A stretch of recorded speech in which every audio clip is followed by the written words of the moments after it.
Dr. Amy Fortney Parks describes herself as a lifelong educator, passionate psychologist, and often stressed out but mostly happy mom of four. She's the executive director of Wise Mind Solutions, a Northern Virginia-based practice focused on children, teen, and families. She's also the owner of The Wise Family, a comprehensive brand for kids and parents designed to inspire, educate, and energize families. Amy, it's good to see you, and welcome to the show. Thanks, John. I'm really excited to be here. I listen to your show all the time, so I'm super excited to be a voice on the radio with Perfect. you. It's terrific. You can say hello to yourself now, and then exactly. It's very fun. Cool. Well, you already have a lot of great branding within your bio, and I'm big on branding, so that's great. Yeah, and I'm always, I bow to your expertise, so I'm always happy to hear that. And I love it. You really upped our game in a lot of ways, and challenged us. So I was really excited about that. Yeah, I want to get into your brand because you have a brand that really stands out. I mean, it only took me one time. I must look at 50 therapist websites a week, and it only took me one time to look at yours and remember the name and remember the colors and remember the owl. Very good. Well, we had the owl way before it was cool. Good. Now owls are everywhere. And I have so many owls, it's insane. Yeah. But the funny thing is, a lot of people call me Dr. Wise. And I thought, darn, if only that were my name. Could be. A couple legal, pieces of legal paperwork. Well, give me, let's expand on that bio a little bit. So just who are you and kind of how did you get here? And then we'll get into some of our other questions about your business. Yeah, sure. So I have been in the field of working with children and teens and families for about 30 years. I figure I've probably worked with thousands of families and kids and teens. And I worked for about 20 years for a school district as a school psychologist and a school counselor. So I did a lot of work in alternative ed. Mm-hmm. And then I really decided to branch out on my own. So about 10 years ago, in fact, Wise is celebrating its 10th anniversary this year. So we're going to do a big kickoff, I think, in June of a rebranding of our website, not rebranding, a soft relaunch of our website and some other fun stuff. So anyway, for about 10 years, and about 3 years ago, a mutual friend of ours, Joe Sanok, convinced me that I needed to have a group practice. And he does that to people sometimes. He's good at that. He's really good at that. And he had some really good reasons. Yeah. And so I took the leap, and so I've had a group practice for about 3 years. I have 5 part-time therapists who kind of come in and out of the office. So we only see children, teens, and families. We only do that work. We do some, co-parenting work, and we're maybe branching into a little mediation with couples in terms of custody sort of things. But we're very clear that our niche is here, and we stay in our lane pretty well, which has allowed us to have some really great relationships with other collateral people in the community that work with children and teens. So it's been pretty fun. So cool. That's sort of what I guess my day job is. And on the side, I do a ton of speaking around the country. And I recently did some speaking in Hawaii when you were there. And that was really exciting. And have done a lot of conferences and things talking specifically about the brain and how our knowledge of the brain is expanding and exploding, and how if we have a sense of how our brains work and we can learn how our children's brains are developing, we can help guide and understand thoughts and behaviors a bit better and feel a little bit more confident and competent in our parenting and in our work with children. So this is really kind of applies to parents, to teachers, to therapists, so really anybody that's working with youth, understanding that. So I'm writing a book, and I'm writing a book in my mind. Perfect. That's how it all starts. I'm writing a book in my mind, and it's getting on paper. And so pretty soon that will come out, and probably around Christmas time. And that will be sort of a lot of culmination of a lot of this stuff. So good Christmas gift to your fellow therapists and Yeah, I'm hoping so. and other people. I want to talk about the speaking thing because I hear a lot of therapists say that they want to speak, but they kind of don't know where to start. It's kind of like, or some therapists will just kind of, they'll start speaking in their mind, or they'll start thinking in their mind, I'm going to become a speaker, but then it doesn't necessarily just happen. So how did you create those opportunities? Yeah, so I worked as a teacher. So because I worked in schools for so long, you really become. I trained early on in college as an educator. So I really started out doing that teaching thing, and really teaching is sales. So if you have ever done sales, you can teach, and if you've ever taught, you can do sales. Because teaching is about selling a kid on why they need to know something. And so I've always kind of had that gift of gab, and really been able to tell a story, and really been able to, to share a message, and to, kind of create a lesson around a topic. And so about, maybe 15 years ago or so, I started kind of casting about for some people that had developed some trainings for people that work with youth around the brain, because it was really interesting to me at the time, and there was really nothing. And I started kind of looking, and I got hooked up with various people that had created some slide presentations and some things like that. And I really just sort of started winding my way through what was available, and started to see that really there was a reason for someone with my level of experience and my education to be able to share information with people. And so I don't think I fell into it per se. I really was consciously looking for the options, but it didn't really exist. And now it has become much more of a thing. So if someone were to want to speak, certainly, they need to speak from their area of expertise and their area of education, and, bring it to a small audience. I think the best audiences, if you work with kids, the best audiences to start with are PTAs. They don't pay you, but it's a great way to start getting your feet wet. So I really just kind of started there, and then it sort of grew from there, and then it became really kind of a passion for me, and I pursued some more serious education with Larry Winget and Suzanne Evans, who are big speaking people in the speaking world, like in the National Speakers Association sort of area. And so, for therapists, the tricky thing is that there are not a lot of people that are paying for what we have to say. So you do have to kind of think about how you are supporting the people that might pay you, businesses and things like that. But I think there's lots of room for it. Well, two things. One is sometimes speaking is where you can kind of stretch your legs a bit with your ideas, start to share them, start to get kind of proof of concept in a way with your ideas, like you said, in a small group, or just with whoever wants the information, whoever in your close or your immediate circles wants the information.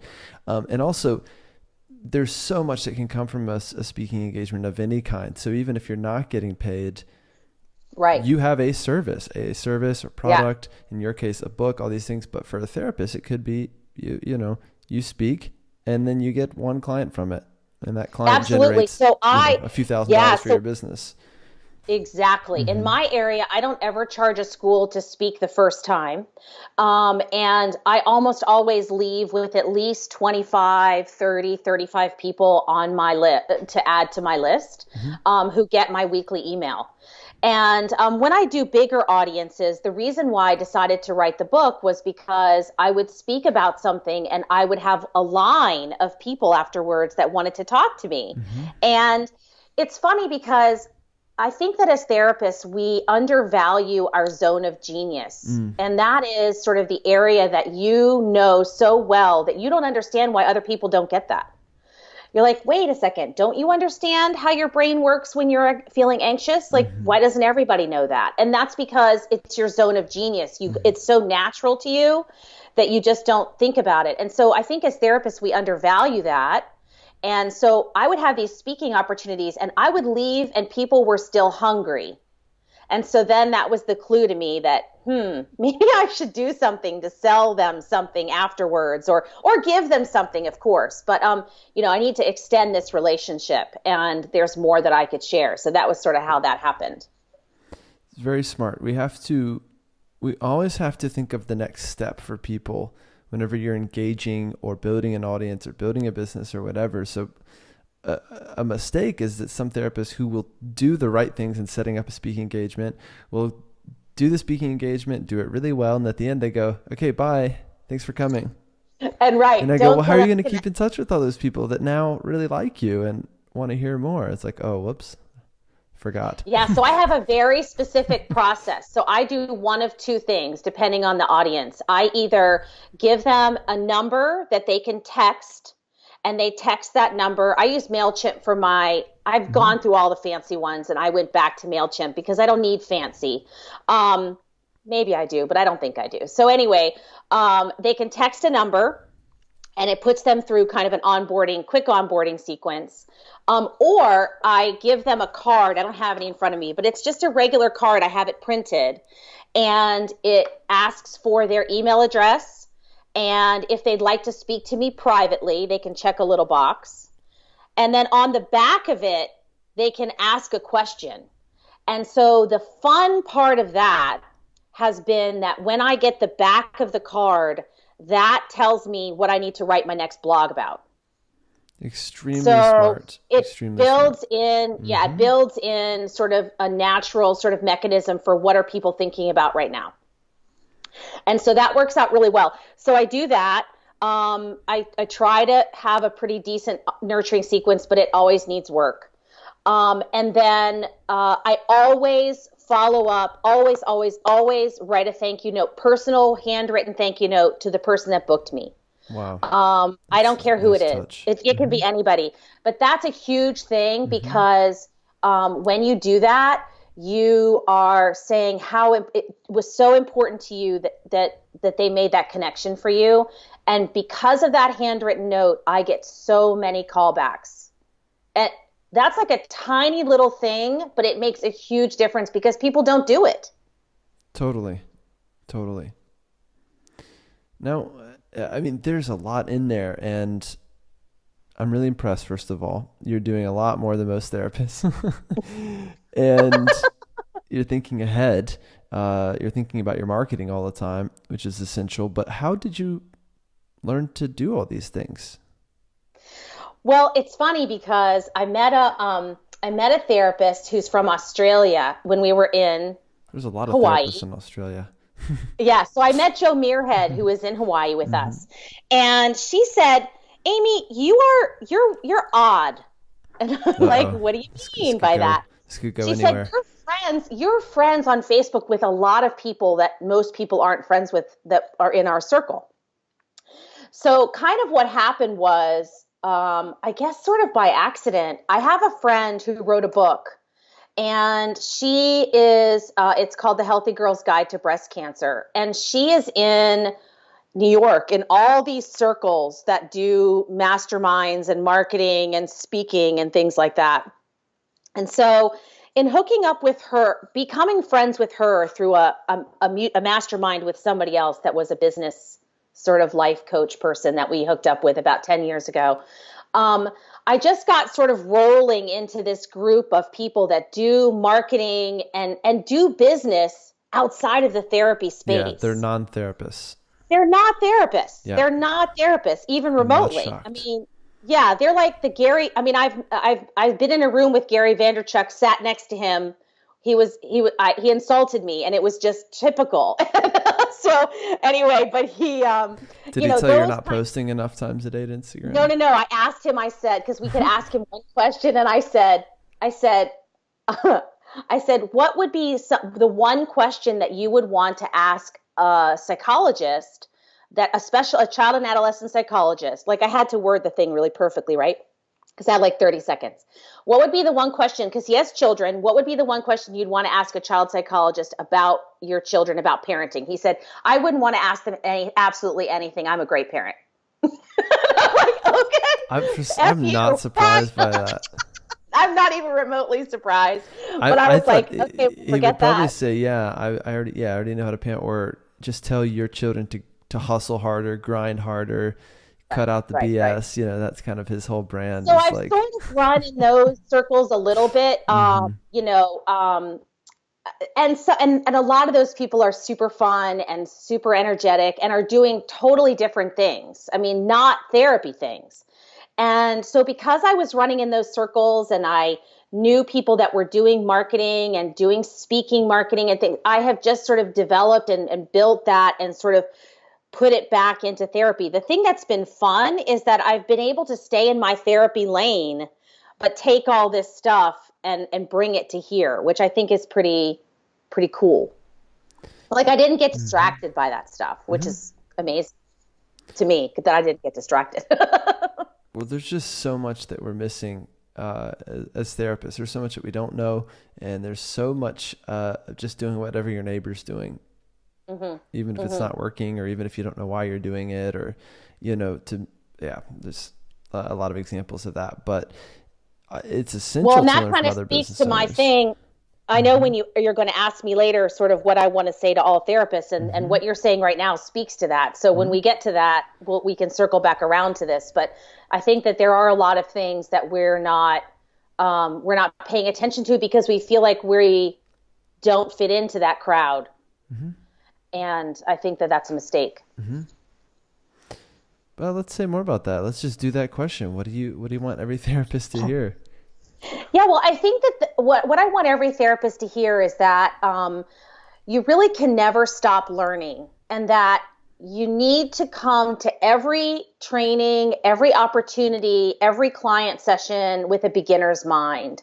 And when you see someone that you think is doing fabulous stuff, start following them and start following the 5 people around them and build your circles that way, because that's how you start to get connected with really cool people that are doing really cool things. So if you see a person that's doing something that you want to follow, that you want, oh, I wish my business was like that. I wish my brand was like that. I wish my practice looked like that.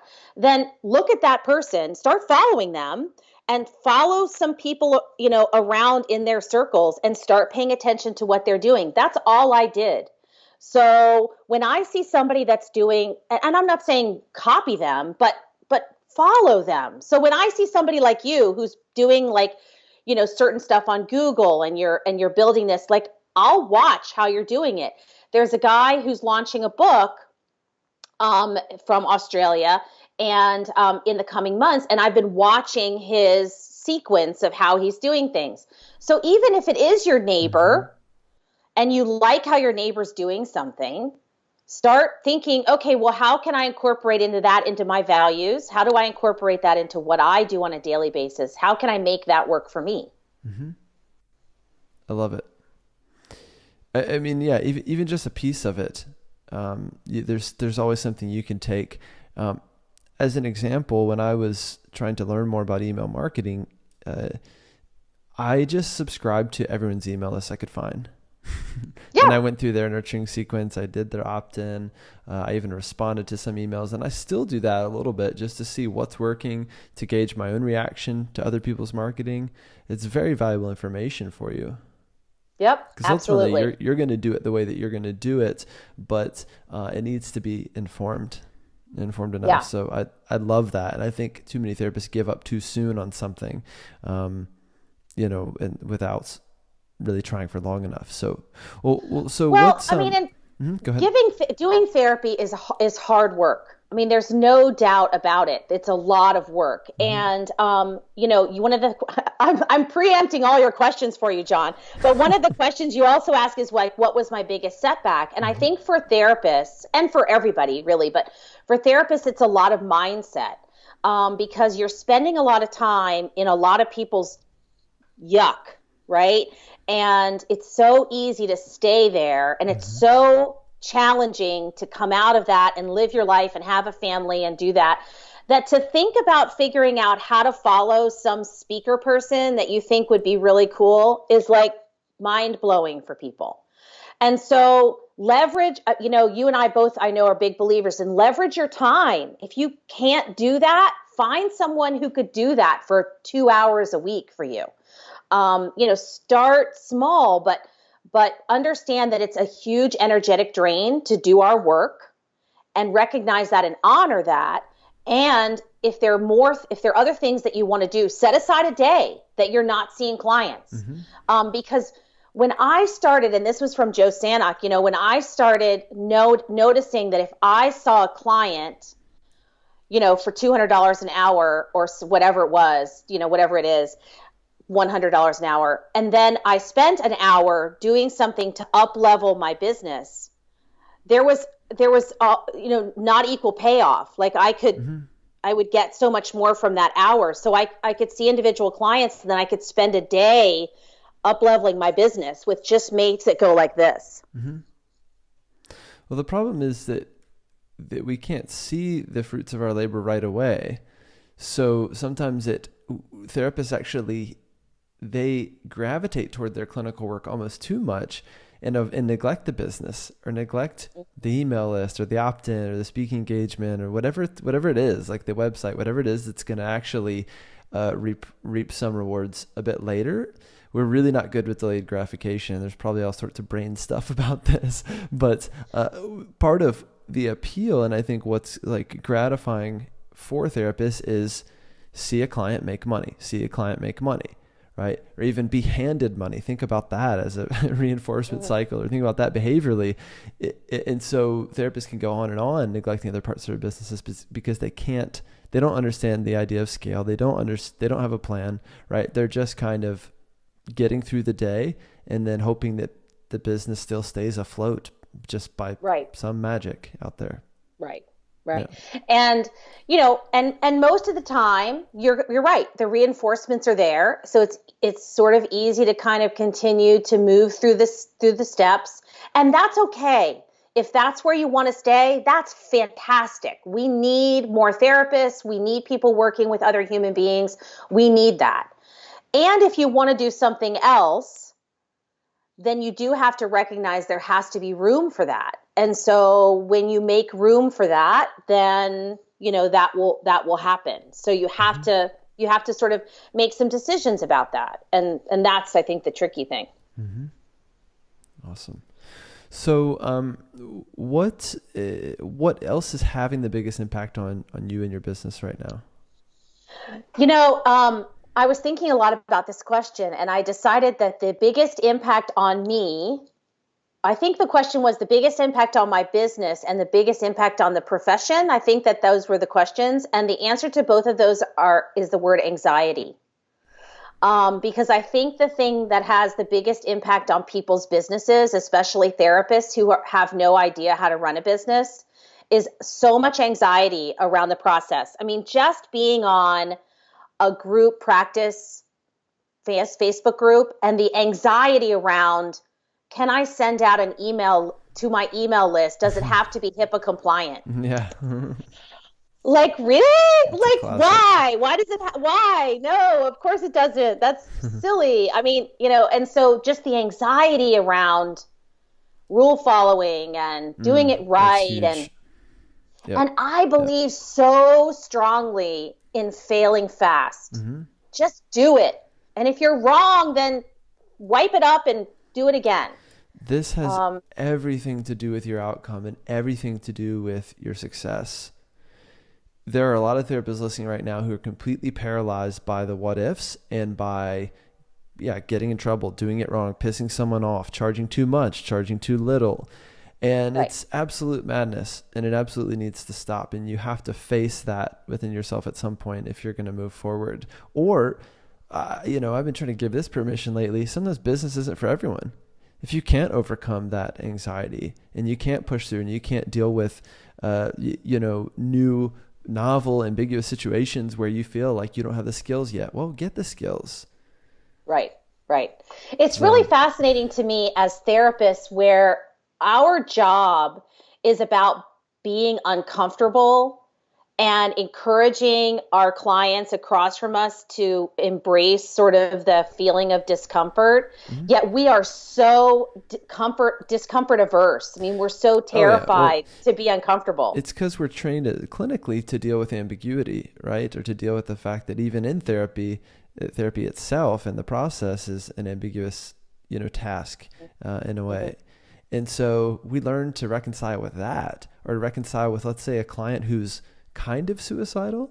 We learn you have some of the best, most veteran therapists who can deal with something as nuanced as that, but again, won't even look at their own profit and loss statement, or won't even look at their business because they feel so unprepared and I've been there. I mean, I am not the saint of all things discomfort. I mean, it took me a long time to look at my profit loss statement. 1 year I didn't pay my Virginia taxes on time, and it took me like 2 months to call and admit that I had failed at adulting and I had not done it. And, it certainly does happen to all of us. Well, it's about what you make of it though. It's like if you could go, well, I forgot to pay my quarterly taxes or whatever. I'm a failure. I suck. I'm not a good business owner. Or you could go, it happened. I'm going to take it on the chin and, fix the situation and move forward.